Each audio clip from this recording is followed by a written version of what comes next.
to Trees and Turtles. I am in Lisbon and this is the final vlog in the Europe tour. If you're not already subscribed, make sure to do that, give this video a thumbs up, follow me on Instagram and let's get started. So, I arrived in Lisbon last night. My previous stop was Andorra, the one before that was Barcelona. If you haven't seen those vlogs, make sure to go check them out.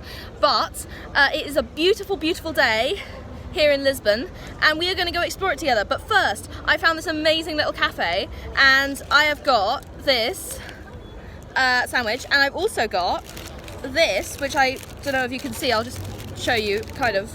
Can you see that? I'll show you in a minute. That's a pastel de nata, and they are a very typical, like, Portuguese type of pastry. And I have had one before, but I've never had one in Portugal, so very excited for all of this. But yes, we are going to have something to eat, and then we are going to go see the sights. Here's a slightly better look at my pastel de nata. It's basically a custard-filled tart, and they are really good. Look at this little guy. He's not even scared of me. The birds here are just so tame. Look at that. Are you having some breakfast? Good for you.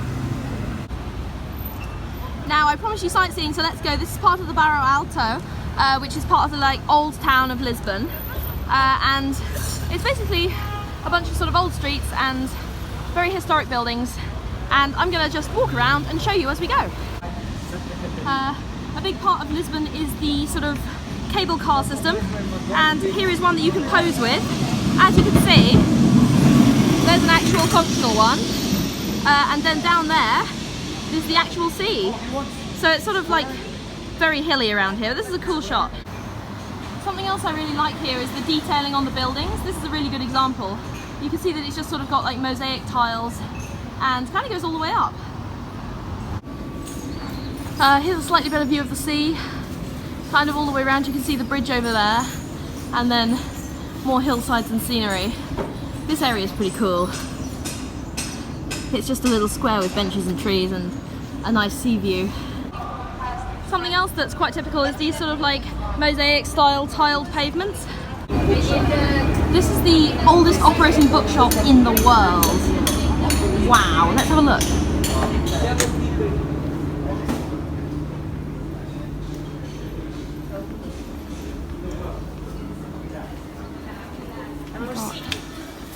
Little archways, so cool.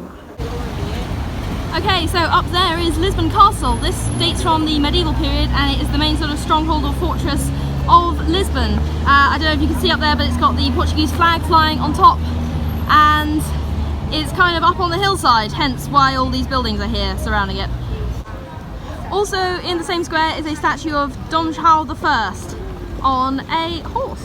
Now, I had a thing earlier in the trip where I was trying to find a horse in every city I visited, and I failed about halfway through, like I broke my streak, but I've now found another horse. Although it's not really a live horse. I don't know if it counts. Do you think it counts? Let me know in the comments. I just found this sort of arched walkway, and right next to it is the literal sea. That is the seafront right there. This is so cool. I didn't realise till I got out the front of the arched walkway that this is actually the High Court. Voila.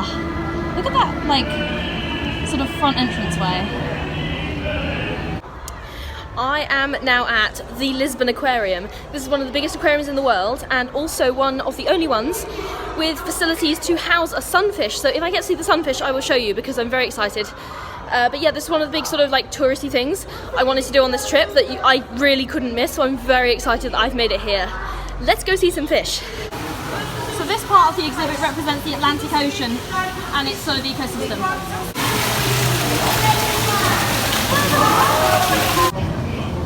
Look, that's a manta ray.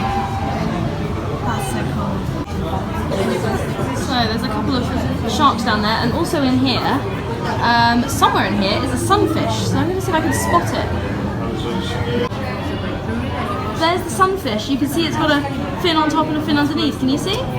There he goes. There's a slightly better view of the sunfish. Wow. That's a sunfish right there. See him really well. These things can grow to be a lot bigger than that even, and I know that is a big fish. Okay, so this is basically why the sunfish is so special. They're often drifting and they're quite like vulnerable to fishing boats. That's what one looks like. And they're also quite difficult to keep in aquariums. So they've made like special facilities here, which means they can actually meet the sunfish's needs. And yeah, I never thought I'd actually see one of these like live. Okay, this section is the Antarctic. So we have penguins, obviously, and they are just chilling. They are vibing. They look so peaceful. This section is supposed to be the Pacific. Look at this guy! Oh look, he's so cute! I forgot to mention that these are, of course, sea otters. Also, look at the size of these starfish. They're enormous. Like, I had no idea that starfish could get to be that big. Wow! Right, this part is the Indian Ocean and also includes a bit of tropical rainforest. So we've got a bunch of very heavily tropical fish down here. Corals, of course, which are under threat in many locations around the world, including the Great Barrier Reef. Fun fact, if I hadn't gone into tropical rainforest ecology, I probably would have become a marine biologist, because that was kind of my second passion. Anyway, over here, tropical plants, more corals, and I love these like orange little fish. Look at them. They're so small and they're so cute, and I just really like to see this ecosystem sort of thriving. Now this is a sea fan garden. These colourful things you see here, those are sea fans, and they actually exist off the Portuguese coast as well, so they're kind of from around here. And that's very cool. Obviously they come in a lot of different colours. Now, these are flatfish, plaice and turbot. Now obviously these are edible fish we eat sometimes, but they're also a very important part of the ecosystem, and they spend most of their time just sort of lying here, as you can see from this guy who looks like he's been lying there for a while. And when prey get close enough, they sort of snap them up, but otherwise they don't do much, they just sort of fly around. But nevertheless, very important. So this is a seagrass bed, and these are cuttlefish. There should also be some seahorses in here. I'll see if I can spot them. There they are. Look. Seahorse. And we are now in the amphibian section, which means I get to see frogs, which is great because I love frogs. Look at these little guys. They are so tiny. I hardly even saw them at first.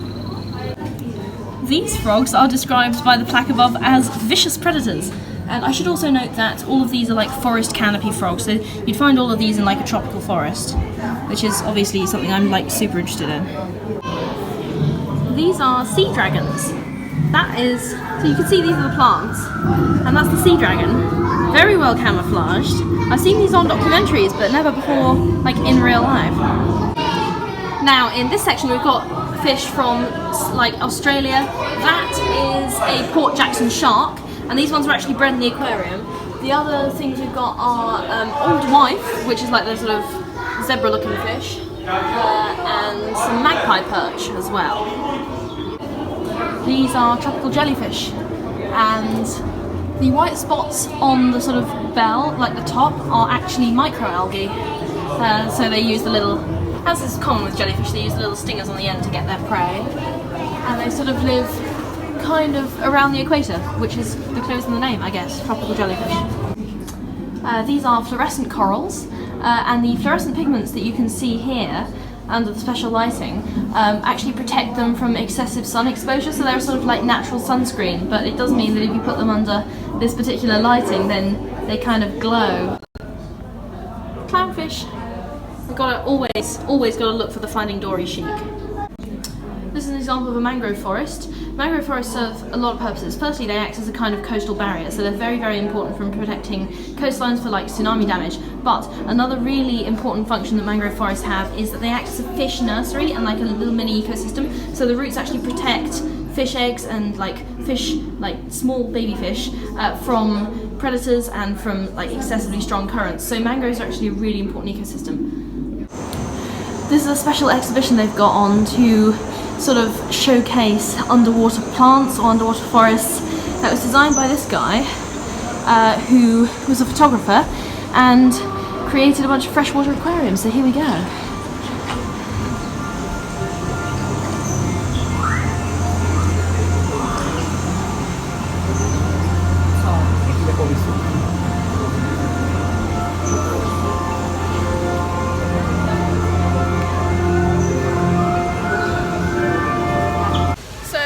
End of the exhibits at the Lisbon Aquarium, and I'm sat here with some ice cream because why not? And I just wanted to like give my impressions of like the aquarium and Lisbon in general, and I've honestly had the best time here, genuinely. Like, a lot of things about this trip have been absolutely really stressful, but I'm so happy that I decided to end the trip here, because this has probably been one of the highlights of the trip. Now, obviously, this is a tourist attraction. The Lisbon Oceanarium is a tourist attraction, but what's even more important is that it's actually a centre for education and scientific research, and they contribute actively towards marine conservation. So all of that is like 100% my jam. Like, I love that. I think that's amazing. I was totally charmed by all of the exhibits, completely and utterly charmed. I think it's an amazing place, and I would absolutely come back here in a heartbeat. And the same is true for the rest of Lisbon, actually. Like, I've been completely blown away by how gorgeous and welcoming Lisbon is. Like, everybody's been so friendly, it's lovely, I felt completely safe here. And the weather's been amazing, as you can see. And I've just been like constantly pleasantly surprised every 5 minutes by something new that I haven't thought of. So I was just absolutely bowled over by how amazing Portugal is and how amazing Lisbon is. So 100 out of 10, absolutely you should visit if you get time, and if you don't have time, then you need to make time, because this place is amazing. And if you come to Lisbon, you need to go to the Oceanarium, because it is one of the most educational and peaceful and amazing experiences that I've had on the entire trip. So please, please, please go to this place, and I promise this is not sponsored. I just really enjoyed it here, and I feel like at the moment I feel more relaxed than I have felt. Like, I don't remember the last time I felt this relaxed. Like, I don't remember the last time that I actually felt this level of almost childlike happiness. Is that weird to say? I don't know, is that weird to say? Anyway, I've really enjoyed this time here, and I've really enjoyed Lisbon, and on the whole, I've also really enjoyed my Europe trip. I'm going to be doing a bunch of follow-up videos about like what I liked about my Europe trip, what I didn't like, things that went wrong, things that went right, and my favourite place from each country. So anyway, stay tuned for all of those. If you're not already subscribed, make sure to do that, give this video a thumbs up, and I will see you at some point back in the UK. Okay? Love you all. Take care. Bye!